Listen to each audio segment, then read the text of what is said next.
For him to say that, I thought, if you're not on the court playing against Boston or on the court playing against the New York Knicks, you should keep your mouth shut. Everyone is aware of the circumstances surrounding Jimmy Butler and the colorways of his sneakers. They would surely stand out in the Valley, wouldn't they?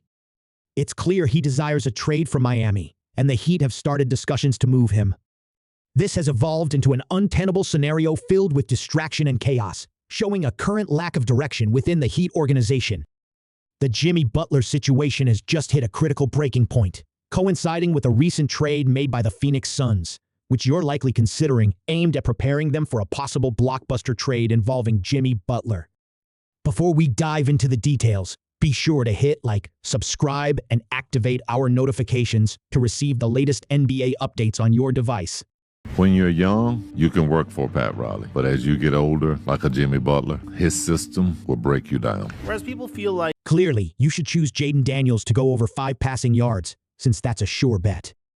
I'm combining that with James Cook achieving over 2 receptions, because I believe Josh Allen will frequently check down to him during that game. Next, I'm including Terry McLaurin getting fewer than 5 receptions, and Devon Smith getting under 4 receptions. I'm going for a 4-man power play here, but if you prefer to reduce your payout while boosting your chances to win, you could opt for a 2-man or 3-man setup. I also share extra pics on my Instagram story at FlightMick and on Snapchat at FlightMikeSnap.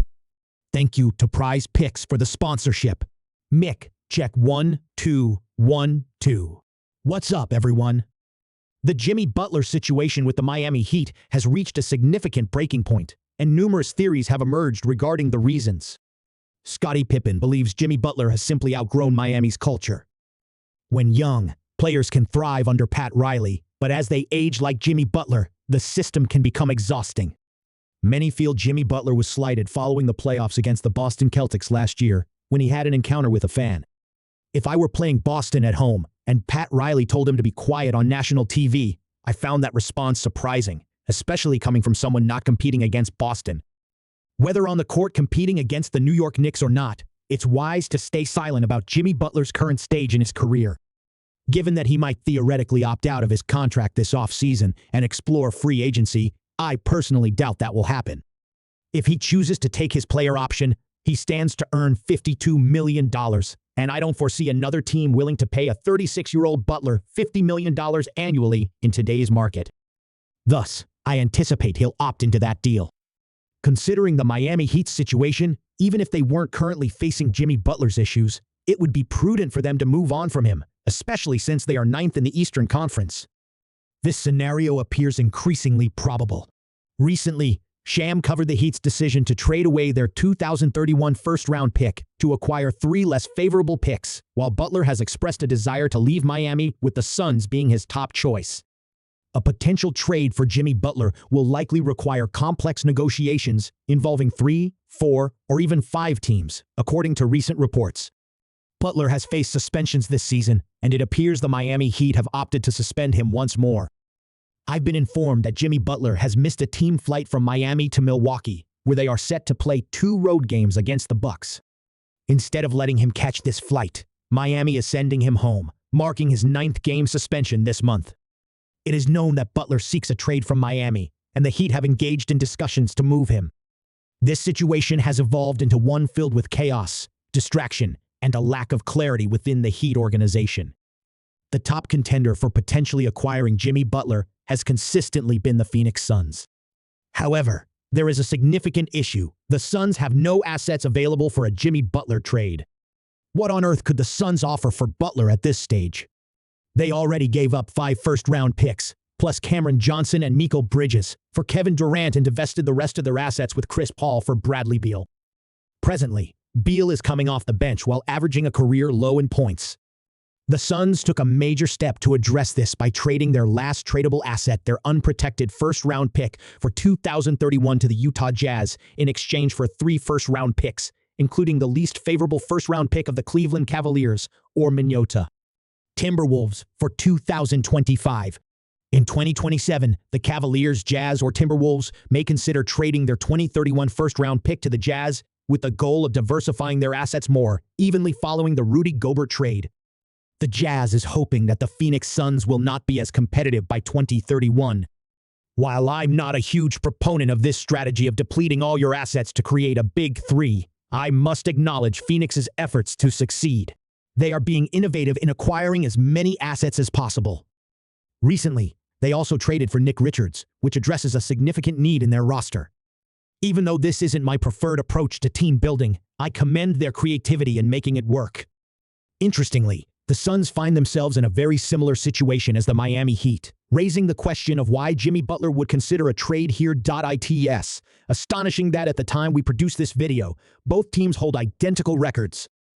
The pivotal moment came when The Athletic released a new article by Sam Amick, David Aldridge, Tony Jones, John Krinsky, Sam Vinny, and Rebecca Tober, which highlights that the chances of Jimmy Butler being traded to the Suns have increased following the deal between Phoenix and Utah. The article begins by suggesting that the Phoenix Suns seem to be gearing up for a potential Jimmy Butler trade after their acquisition of multiple first-round picks from Utah on Tuesday night. A source close to the Miami Heat star indicated growing optimism that Butler's desired destination, Phoenix, could be nearing. Still, it's been reported for months that any potential deal would likely involve Bradley Beal, the Suns guard whose no-trade clause remains a significant factor here. Remember, a no-trade clause doesn't prevent a player from being traded. It merely requires the player's consent for the trade to that team. The article goes on to say that if Beal were amenable, he might be sent to a third team. However, a source linked to Beal stated that as of Tuesday night, there had been no discussions between the Suns and Beal about the possibility of him waiving his clause. This situation doesn't seem to align for now, but speculation throughout the league about potential developments is rampant. Due to recent developments involving the Suns, several rival executives noted that Milwaukee is a team to keep an eye on as the Suns search for third-party partners in a Butler deal. Pro League sources report the Bucks' objectives are twofold: to reduce payroll sufficiently to fall below the second apron, which is the only legal method for completing a trade while aggregating contracts, and to acquire a skilled, high-salary player to accompany Giannis Antetokounmpo and Damian Lillard, the NBA's leading scoring duo. Whether this player will be Bradley Beal or perhaps another star like Chicago's Zach LaVine, among other possibilities, remains unclear. Essentially, two scenarios could unfold. The first scenario is a three-team trade involving the Phoenix Suns, Miami Heat, and Milwaukee Bucks, where Phoenix acquires Jimmy Butler, Milwaukee secures Bradley Beal, and Miami obtains Chris Middleton, with a facilitator managing the salary. However, it's not just the Bucks that could land Beal. Evan C.I.D. also notes the Bulls might join the Jimmy Butler trade talks. The prospect of Bradley Beal heading to Milwaukee is quite viable, but so is the chance of him reuniting with former college coach Billy Donovan. In this case, LaVine would move to Milwaukee while the Bulls receive Beal and draft assets. Chicago's roster is relatively young and isn't far behind Miami, having only 2 fewer wins, yet 4 more losses compared to the Heat. They're presently a team in transition, so perhaps a trade for Bradley Beal could alter their trajectory. I can envision Bradley Beal being quite satisfied playing for his former college coach, especially since he has recently been demoted. Moreover, by acquiring a new scorer to partner with Giannis Antetokounmpo and Damian Lillard, the Milwaukee Bucks would also have the opportunity to trim enough salary from their budget to drop below the second apron, providing them much greater flexibility for future trades. However, there's one significant issue, and I'm uncertain how much credibility to give it, considering how agents have been managing this situation all year long. Notably, Bradley Beal's agent has minimized the trade speculation, and it's worth remembering that earlier this season, even Jimmy Butler's representative challenged Shams Charania for fabricating trade rumors. Ultimately, it appeared that Shams had been accurate. In this instance, however, Bradley Beal's agent, Mark Bartelstein of Priority Sports, informed Dwayne Rankin of the Arizona Republic on Wednesday that any claims suggesting his client would waive his no-trade clause for deals involving the Bucks, Heat, or Lakers were baseless, which I find somewhat dubious. Nevertheless, he first conveyed that Beal had worked diligently to secure a contract with a no-trade clause, which holds immense importance. He highlighted that every player in the business lacks control over his future concerning trades, so having influence over Brad's career trajectory is incredibly valuable and an asset we would never wish to give up. However, I don't operate in absolutes, meaning we would never dismiss the possibility of a trade we wouldn't consider. It's essential to remain open-minded, as everyone does in different facets of life. If a truly exciting opportunity arises, it should always be assessed. Personally, I'm skeptical because if you examine every angle, it seems evident that Jimmy Butler wants a trade to the Suns. He even donned a Phoenix Suns color scheme during his game on January 21, saying, meanwhile, Bradley Beal's current value is not what it was when he was traded from Washington. He's experiencing a career low average of 17 points per game and is overpaid for a bench role. However, switching from the Phoenix Suns to a team such as the Chicago Bulls could potentially position him as the primary option on a playoff contender, depending on the rest of the regular season's outcome. His new teammates would likely be younger, and in my view, this approach is a much more organic way to construct a roster than the Suns' strategy of assembling a big three. Is an artifact from the past, and it seldom yields positive results, especially when examining the top NBA teams this year. Each has been assembled organically. The OKC Thunder cleverly maneuvered with the Los Angeles Clippers to acquire Shai Gilgeous-Alexander, utilizing their draft picks effectively to construct a team around him. Similarly, the Houston Rockets followed a comparable strategy in the post-James Harden period.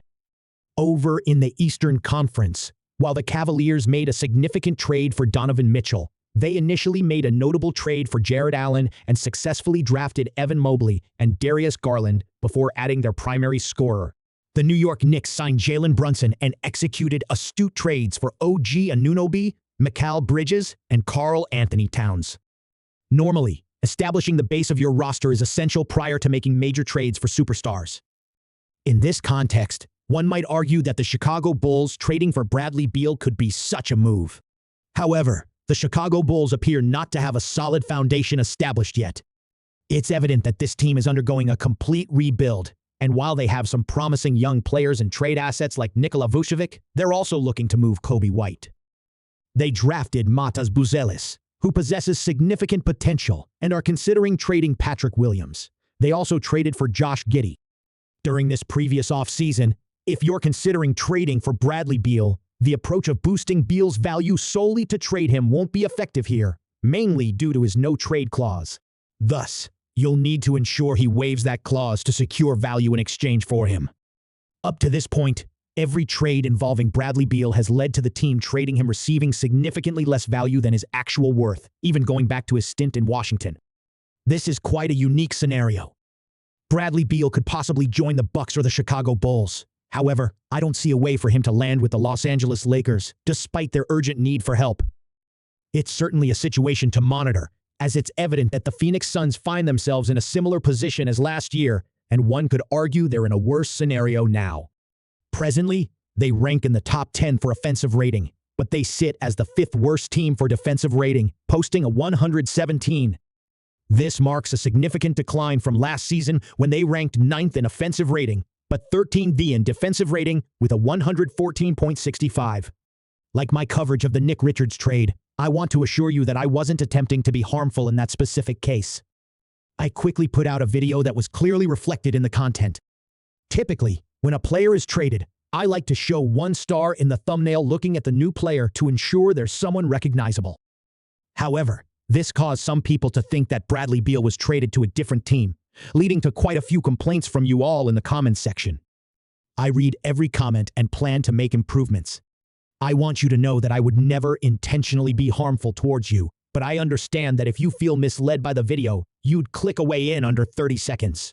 I would never try to deceive you into believing something happened when it truly didn't. So from the bottom of my heart, I hope you can all accept my apology. I do mess up sometimes, but I always aim to learn from my errors. I like to think it's similar to an NBA player having an off night. Occasionally, I don't create the best video, but I'm dedicated to learning from my blunders. I hope you guys aren't too upset with me for it. On a different note, did you notice that Russell Westbrook is making significant strides in his game? It's probably the best success he's had since leaving the OKC Thunder. We'll have a full video on that, and I'll link it at the end screen so we can discuss it there. I'm your boy Hater, and I'm dropping the mic until the next upload.